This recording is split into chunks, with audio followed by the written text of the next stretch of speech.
웰빙 전문가들은 사람들이 노년에 접어들면서 가장 좋은 삶의 방식은 단 하나의 단어만 필요하다고 강조하며 단순함과 연결성이 노년의 충만한 삶의 핵심 요소라고 주장합니다. 1번. 단순함을 받아들이세요. 단순함을 받아들이는 것은 나이가 들면서 삶의 질을 향상시키는 강력한 접근 방식입니다. 웰빙 전문가인 제인 스미스 박사가 말했듯이 단순화된 삶은 스트레스를 줄이고 더 큰 행복으로 이끕니다. 평온함을 추구하는 노인들은 종종 주변을 정리하면 상쾌한 자유감을 느낄 수 있다는 것을 알게 됩니다. 예를 들어 한 노인은 은퇴 후 생활 공간을 줄이기로 결정한 경위를 공유했습니다. 그는 소유물이 쌓이는 것이 부담스러워져서 현재 순간을 즐기는데 방해가 된다는 것을 깨달았습니다. 더 이상 목적이 없는 물건을 버려 그는 현재의 라이프 스타일과 가치를 반영하는 고요한 환경을 만들었습니다. 단순함에 대한 의도적인 집중 덕분에 그는 자신의 에너지를 진정으로 중요한 경험, 즉 가족과 시간을 보내고 오랫동안 접어두었던 취미를 추구하는 대로 돌릴 수 있었습니다. 또한 일상을 단순화하면 더욱 만족스러운 경험을 할 수 있습니다. 예를 들어 식사 준비를 간소화하고 몇 가지 좋아하는 요리법에 집중함으로써 노인은 복잡성에 압도당하지 않고 요리를 즐길 수 있습니다. 더욱이 단순함을 받아들이는 것은 물리적 공간을 넘어 확장됩니다. 그것은 또한 정신적 명확성을 포함합니다. 기쁨을 가져다 주는 것을 우선시하고 불필요한 걱정을 버리는 것으로 개인은 평화의 감각을 키울 수 있습니다. 세상의 소음이 사라지면서 자연 속을 산책하거나 친구와 진심 어린 대화를 나누는 것과 같은 삶의 단순한 기쁨이 더욱 선명하게 초점을 맞춰 우아하게 나이를 먹는 경험을 풍부하게 합니다. 번호 2. 연결 촉진 사람들이 나이를 먹으면서 정서적 웰빙을 유지하기 위해서는 연결을 강화하는 것이 필수적입니다. Journal of Gerontology에 발표된 연구에 따르면 사회적 유대감을 유지하는 것은 노인의 정신 건강을 크게 개선할 수 있습니다. 개인이 이 삶의 단계로 전환함에 따라 고립 위험이 증가하므로 적극적으로 관계를 육성하는 것이 중요합니다. 한 가지 설득력 있는 사례는 사회적 상호작용이 줄어들었다는 것을 깨닫고 지역 독서 동아리에 가입하기로 결정한 여성에게서 나옵니다. 처음에는 주저했지만 그녀는 문학에 대한 공통된 사랑이 다양한 개인을 만나 새로운 우정을 쌓게 했다는 것을 알게 되었습니다. 이러한 사회적 참여는 그녀에게 동반자를 제공했을 뿐만 아니라 의미 있는 대화를 촉발하여 다양한 관점에 대한 그녀의 이해를 풍부하게 했습니다. 매주 그룹 토론을 위한 시간을 따로 마련함으로써 그녀는 지역사회와 계속 연결되어 있는 일상을 만들었습니다. 마찬가지로 지역사회 행사에 참석하거나 가상 모임에 참여하면 노인들에게 새로운 사람들을 만나고 즐거운 활동에 참여할 수 있는 기회를 제공할 수 있습니다. 또한 가족과의 정기적인 소통은 강력한 유대감을 유지하는 데 중요한 역할을 합니다. 한 남자는 손주들에게 매주 전화하는 것을 우선순위로 삼았다고 말했습니다. 이러한 대화는 그가 손주들의 삶에 대해 알게 했을 뿐만 아니라 가족적 유대감을 강화하여 그가 그들의 세상에서 필수적인 부분으로 남을 수 있도록 했습니다. 이러한 연결을 우선시함으로써 노인들은 소속감을 기르고 외로움을 줄이며 전반적인 삶의 질을 향상시킬 수 있습니다. 다른 사람들과 교류하면 나중에 위안과 기쁨을 제공할 수 있는 지원 네트워크를 육성합니다. 3번, 마음 챙김을 기르세요. 마음 챙김을 기르는 것은 사람들이 나이를 먹으면서 삶의 질을 향상시키는데 매우 귀중한 실천입니다. 마음 챙김은 순간에 온전히 존재하는 것을 포함하며 이는 스트레스를 상당히 줄이고 정서적 웰빙을 개선할 수 있습니다. 마음 챙김 실천자이자 저자인 마크 톰슨은 순간에 존재하는 것은 삶의 질을 크게 향상시킬 수 있습니다. 라고 강조합니다. 많은 노인들에게 마음챙김 기술을 일상생활에 통합하면 노화의 어려움 속에서 상쾌한 관점을 제공할 수 있습니다. 예를 들어 한 노인이 매일 명상을 실천하는 여정을 공유했습니다. 처음에는 회의적이었지만 그는 매일 몇 분만 조용히 성찰하면 불안을 관리하고 인생의 작은 것들에 대한 더 깊은 감사를 키울 수 있다는 것을 곧 알게 되었습니다. 그는 자연을 관찰하고 새가 지저귀는 소리나 피부에 비치는 햇살을 음미하는 단순함에서 기쁨을 찾았습니다. 이 실천은 그가 과거나 미래에 대한 걱정을 놓아버리고 깊은 평화감을 느끼는데 도움이 되었습니다. 또한 마음챙김은 걷기나 식사와 같은 일상 활동에 통합될 수 있습니다. 한 노년 여성은 식사 중에 완전히 현재에 집중하고 서두르지 않고 한 입 한 입 음미하는 습관을 들였다고 설명했습니다. 이러한 접근 방식은 음식에 대한 그녀의 즐거움을 향상시켰을 뿐만 아니라 더 나은 소화와 건강한 식사 관계에도 기여했습니다.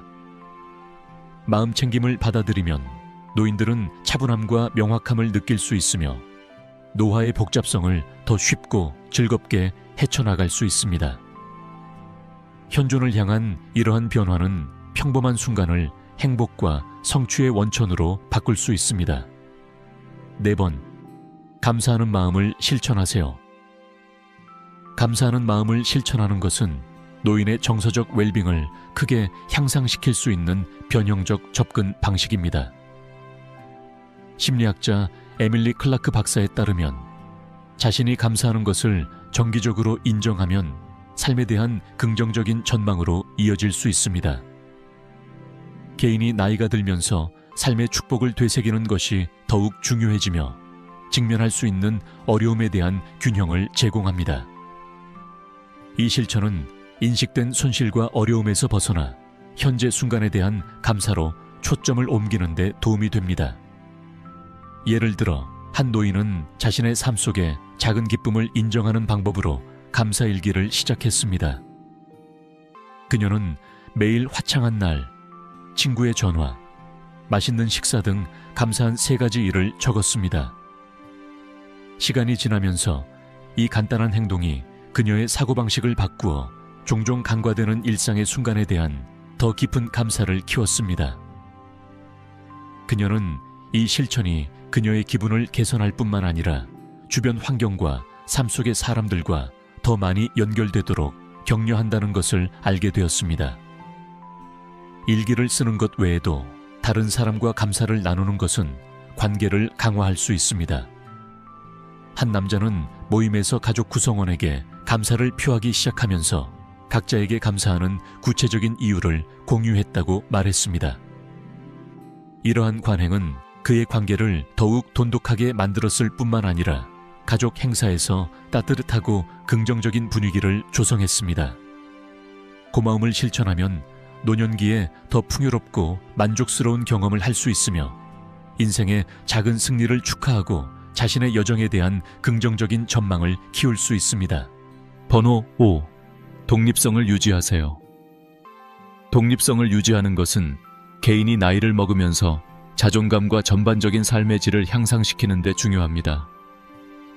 노화 전문가인 로버트 존슨 박사는 독립성을 유지하는 것은 노인의 자존감과 삶의 질을 위해 중요합니다. 라고 강조합니다. 사람들이 나이가 들면서 자율성에 대한 욕구가 가장 중요해져서 스스로의 조건에 따라 삶을 헤쳐나갈 수 있습니다. 독립성을 촉진하는 한 가지 방법은 노인이 일상활동과 의사결정을 스스로 통제하도록 격려하는 것입니다. 예를 들어 70대 여성이 가족에게만 의존하는 대신 대중교통을 이용하는 법을 배우기로 했습니다. 처음에는 겁이 났지만 그녀는 작은 단계를 밟았고 먼저 버스 노선과 일정에 익숙해졌습니다. 매번 성공적인 여행을 할 때마다 자신감을 얻었고 여유롭게 지역 사회를 탐험할 수 있는 새로운 자유를 즐겼습니다. 이 결정은 그녀의 사회생활을 풍요롭게 했을 뿐만 아니라 자립심을 유지할 수 있게 해주었습니다. 또한 노인들은 자신이 관심 있는 취미와 활동에 참여함으로써 독립을 주장할 수 있습니다. 한 노인은 원예를 시작했는데 이는 기쁨과 자부심의 원천이 되었습니다. 그는 식물을 키우면서 목적의식을 찾았고 관련된 신체 활동도 즐겼습니다.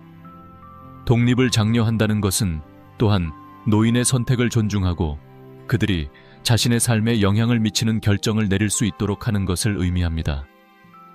자율성을 우선시함으로써 개인은 자신의 행위 감각을 강화하여 궁극적으로 노년에 더욱 충만하고 만족스러운 경험을 할 수 있습니다. 6번. 평생 학습에 참여하세요. 평생 학습에 참여하는 것은 사람들이 나이를 먹으면서 정신적 예리함과 정서적 만족을 증진하는 데 필수적인 실천입니다. 교육연구원인 로라 그린 박사는 어느 나이에서든 새로운 기술을 배우면 정신이 예리해지고 사회적 관계가 강화됩니다. 라고 강조합니다. 노년층의 경우 지식 추구는 인지 기능을 자극할 뿐만 아니라 새로운 경험과 우정으로 가는 문을 열어줍니다. 평생 학습을 수용하는 데는 공식 수업에서 비공식 워크숍 또는 자기 주도 학습에 이르기까지 다양한 형태가 있습니다. 예를 들어 한 노인은 은퇴 후 지역 커뮤니티 센터에서 그림 그리기 수업에 등록하기로 했습니다. 처음에는 주저했지만 캔버스의 창의성을 표현하는데 기쁨을 느꼈습니다. 이 결정은 오랫동안 묻혀있던 열정을 되살렸을 뿐만 아니라 동료 예술 애호가들과 연결하여 활기찬 사회적 관계를 형성했습니다. 주간 수업은 체계적인 일상과 새로운 기술을 배울 수 있는 기회를 제공하여 그의 마음을 사로잡았습니다. 또한 노인들은 온라인 과정을 탐색하여 선택할 수 있는 다양한 과목과 기술을 제공합니다. 한 여성은 온라인에서 요리 수업을 듣고 화상통화를 통해 다른 참가자와 상호작용하면서 새로운 요리를 만드는 법을 배웠습니다. 이 경험을 통해 그녀의 요리 기술이 넓어졌고 학습자들의 지지적인 커뮤니티에 소개되었습니다. 평생 학습은 호기심과 적응력을 장려하는데 이는 노화의 복잡성을 헤쳐나가는데 필수적인 자질입니다. 지식과 기술을 지속적으로 추구함으로써 노인들은 인지 능력을 향상시키고 사회적 연결을 육성하며 일상생활에서 새로운 목적을 찾을 수 있습니다. 학습에 대한 이러한 헌신은 그들의 경험을 풍부하게 하여 나중의 세월을 더욱 충만하고 역동적으로 만듭니다. 7번. 신체 건강을 우선시하세요.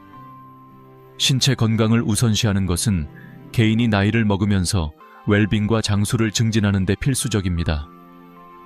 영양학자 사라 루이스 박사는 건강한 식단과 규칙적인 운동을 유지하는 것은 노년기의 신체적 웰빙에 필수적입니다. 라고 말합니다. 신체는 나이에 따라 변화하므로 건강에 대한 적극적인 접근 방식을 채택하면 전반적인 삶의 질에 상당한 영향을 미칠 수 있습니다. 규칙적인 신체 활동과 균형 잡힌 식단은 신체적 힘과 유연성을 향상시킬 뿐만 아니라 정신적, 정서적 웰빙에도 기여합니다. 예를 들어 활동적인 노년 부부는 동네에서 매일 산책을 하기로 결심하고 시간이 지남에 따라 거리를 점차 늘렸습니다. 이 루틴은 그들이 신체적 건강을 유지하는 데 도움이 되었을 뿐만 아니라 산책하는 동안 대화하고 생각을 공유하면서 자연을 즐기고 유대감을 강화할 수 있는 기회를 제공했습니다. 그들은 이 간단한 활동이 하루의 하이라이트가 되어 기분과 에너지 수준을 향상시킨다는 것을 알게 되었습니다. 게다가 노인들은 요가나 수중 에어로빅과 같이 자신의 필요에 맞는 그룹 운동 수업에 참여하는 것으로부터 이익을 얻을 수 있습니다. 한 여성은 노인을 위해 특별히 고안된 지역 요가 수업을 찾았는데 그 수업은 그녀의 유연성과 균형 감각을 향상시키고 새로운 친구를 사귈 수 있게 해주었습니다. 또한 영양에 집중하는 것은 건강을 유지하는 데 중요한 역할을 합니다. 노인은 수분을 유지하는 동시에 다양한 과일, 채소, 통곡물을 식사에 통합하는 것을 목표로 해야 합니다. 규칙적인 운동과 마음 챙김 식사를 통해 신체 건강을 우선시함으로써 개인은 활력을 높이고 회복력을 증진하며 노년에 더욱 활동적이고 만족스러운 라이프 스타일을 즐길 수 있습니다. 번호 8. 고립을 피하세요. 고립을 피하는 것은 개인이 나이를 먹으면서 정신적, 정서적 건강을 유지하는 데 매우 중요합니다. National Institute on Aging의 조사에 따르면 사회적 고립은 노인의 건강과 웰빙에 해로운 영향을 미칠 수 있습니다. 사람들이 은퇴하고 삶의 변화를 경험함에 따라 고립될 위험이 증가하여 외로움과 우울증을 느낄 수 있습니다. 사회적 연결을 유지하고 소속감을 키우기 위한 적극적인 조치를 취하는 것이 중요합니다. 예를 들어 한 여성이 새로운 도시로 이사한 후 사회생활이 쇠퇴하는 것을 알게 된 경위를 공유했습니다. 이를 극복하기 위해 그녀는 지역사회와 교류하기 위해 의식적으로 노력했습니다. 그녀는 지역 미술 수업에 참석하기 시작했고 관심사를 공유하는 새로운 친구를 사귀었습니다. 이러한 사회적 상호작용은 그녀의 삶을 풍요롭게 했을 뿐만 아니라 외로움을 덜어주는 지원 네트워크를 제공했습니다. 또한 가족과의 정기적인 소통은 노인들에게 생명선이 될 수 있습니다. 한 남자는 손주들과 매주 화상통화를 하게 된 경위를 이야기했는데 그것이 소중한 일상이 되었습니다. 이러한 상호작용은 그가 가족과 계속 연락을 유지할 수 있게 했을 뿐만 아니라 이야기와 경험을 공유할 수 있는 기회를 제공하여 가족 간의 유대감을 강화했습니다. 지역사회 행사, 자원봉사 기회 또는 온라인 소셜 그룹에 참여하는 것도 노인들이 계속 참여하는 데 도움이 될 수 있습니다. 적극적으로 사회적 상호작용을 추구하고 연결을 유지함으로써 개인은 고립에 맞서고 감정적 회복력을 강화하고 전반적인 삶의 질을 풍요롭게 할 수 있습니다. 다른 사람들과 교류하면 나중에 위안과 기쁨을 제공할 수 있는 지지적인 환경이 조성됩니다. 이 영상이 마음에 드셨다면 구독을 신청하시면 이와 같은 더욱 유익한 콘텐츠를 받아보실 수 있습니다.